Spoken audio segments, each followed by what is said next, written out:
Dăm ngày lo la nu val rualte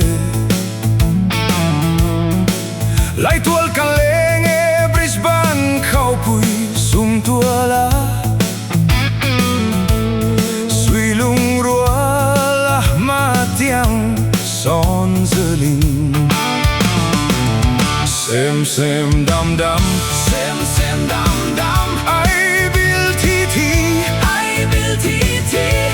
Tla cham le chan hai te chom dol zelin Angur nun yang kan lim na vang khâu pui Buan ang chul mai ang kan pal ne mo Kan duai big long e zofa la nu rualte Amizaleng sapui tona Tiam zirna run leram Chuan kan rel na muna Kan sak ming tan lai amoy ngeye Sem dam dam Sem dam dam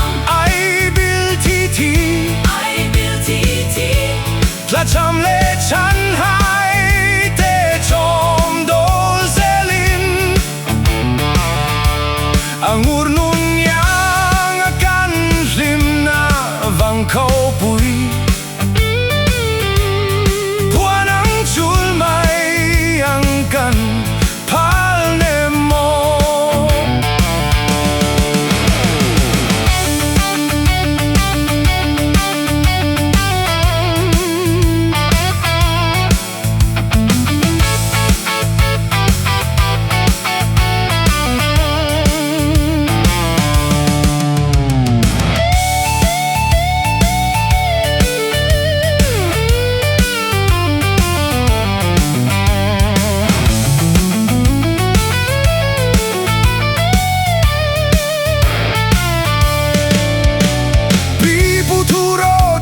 Thang lệ